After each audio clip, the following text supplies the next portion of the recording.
Hi, Chris Taliani for Hobby Game Dev. I'm going to do a quick walkthrough on getting started with CodePaks 1 and 2. I'm going to use the Windows operating system, however this also works with Mac and Linux. In this video I'm going to cover what CodePaks are, how and where to download them, getting set up with processing, installing the CodePaks, and then walk you through opening up each game. Here's the timestamp. We're actually going to spend about half the time getting ready, and the other half we're just going to kind of show you the games. But so first of all, in case you haven't already seen the materials before, what are CodePaks?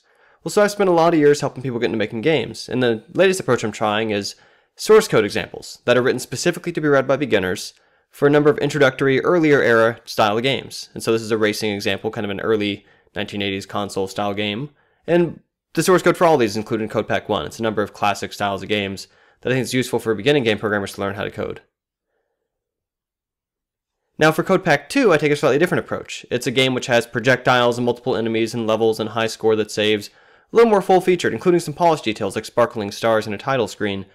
And for that, instead of having different games in one pack, for CodePak 2, I take that same game, I divide it up into stages of development, and I show you kind of the first thing I'd code, then followed by ways to improve on how it's structured as it grows to make it into something you can more easily grow into a game that you can then build upon.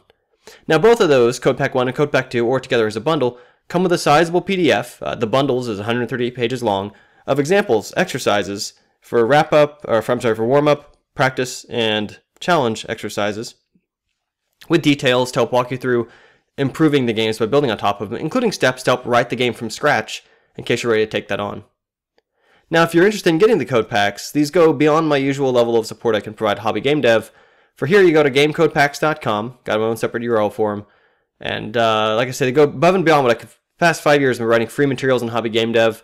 This is taking it to another level, and so I do have to charge for these. Basically, there's your descriptions though on that page for CodePak 1, for CodePak 2, two different approaches, though a lot of folks, to be honest, are just going with the bundle, which has both of them together in addition to a prototype bonus. And so we'll click on that. That would take us to the Gumroad.com page.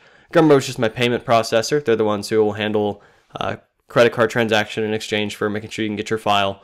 And of course the product description there to make sure you're getting what you think you're getting when you go to this page.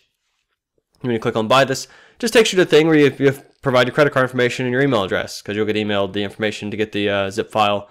And once you've done that, I've already downloaded it in advance, of course. We've got CodePaks bundle. It's here in my downloads folder. And what I'm going to do with that zip file is extract it. And standard extraction in Windows. I'm going to fast forward this so it doesn't take too long. Lots of little files. And there it is. There's the contents of the CodePaks bundle. The bonus prototype code, classic games, common bonus, and full game steps. Notice too that there's a zip file and a non-zip folder. We want the one that's been unzipped. That's the one that has files that can see each other, which is going to be important to us when we're working with the source code. Each of these examples, again, comes with a PDF, which is just a PDF. There's no DRM attached to it. It's not only for certain e-readers. You can view it on any PDF reading device, your laptop, your smartphone. If you have an iPad, you can use that. Now, you're also going to need processing. The processing, fortunately, is available for free. For that, just go to processing.org. And it's a Java-based development environment for sort of ramping up on graphical, real-time interactive programming. You'll see in the download section you get Windows, Linux, and Mac versions. Of course, if we're on Windows, you want the Windows version. If you're not sure if you're 64 or 32-bit, 32-bit's almost always going to work in both cases.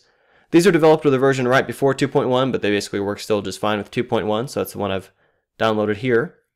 And when I have the zip file in my folder, once again, you just extract it, just like we did with the bundle.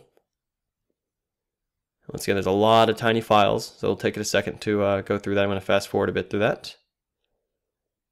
And there's processing. So we've got it now still in our downloads folder. It can move anywhere we want it, but for now it's fine to live there. And again, you want to make sure you're looking at the one that's unzipped, not the one that's still inside the compressed file, or it's not going to run for you.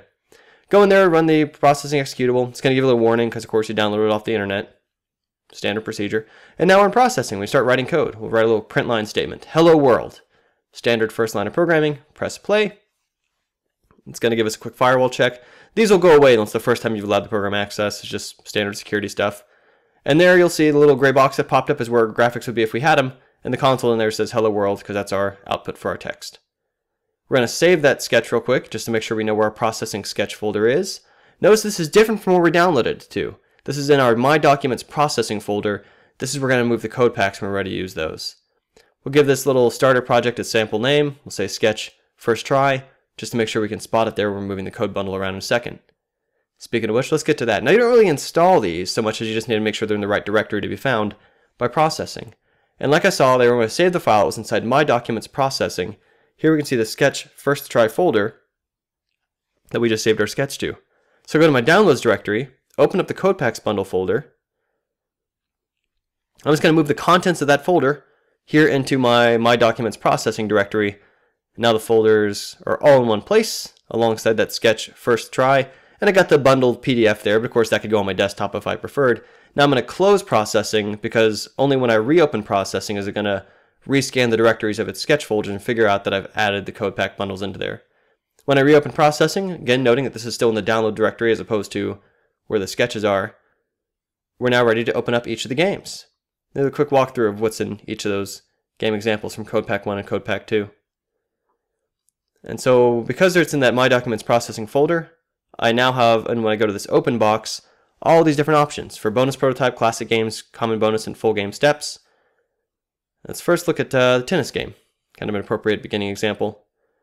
And should be ready to go right out of the box. Basically, you open up the source code, you can scroll through it, you can edit anything you want, and you press play, you got the game there, and it works for you. Now, I will say I've had one person report that when we tried to do this, the first time they ran it, they wound up a little square that didn't quite increase the screen size the way it was supposed to yet. Closed it, reopened it, worked fine. So if that happens to you, should just feel kind of shake it. Never had that problem again, so hopefully won't be any kind of persistent thing. But if it is, of course, you can reach out to me. I'll try to help you out. Now, Brick Breaker, we got another example here. And notice, for example, that the way these games are provided are all in different states of development. So this one doesn't have lives yet, doesn't have power-ups, but the exercises are going to help walk you through trying to do those things to help you learn through application, writing some game code.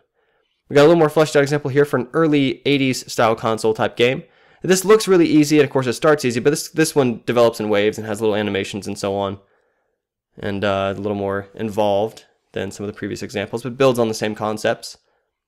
Then we move up to something which is, of course, is more sophisticated, has tile-based collision, 2-player simultaneous, shared keyboard. Here we've just got a little racing game, trying to drive with 2 hands, so it's not going well. And then the other example in CodePak 1 is the RTS game. And this begins as just infantry without graphics, but they all have health. They have little attack patterns that they run. And when I sort of line them up, they automatically take into ranks when you move them around. You can assign targets. They'll pursue, they'll defend. But of course, if you want to do more advanced things with it, like a scrolling map, terrain that interacts with your visibility and so on, that's what the exercises are all about trying to walk you through. Warm-up, practice, and challenge exercises for each of the games. And each of these, in addition to coming with those classic games, comes with its other folders. Although, so for CodePak 2, you get full game steps. And remember, so for this one, it's a different approach. Instead of having different games, we have Space Battle 0, which initially we can just load the graphic for the ship and spin it with the arrow keys. It's like the first layer of what I would do in putting this game together.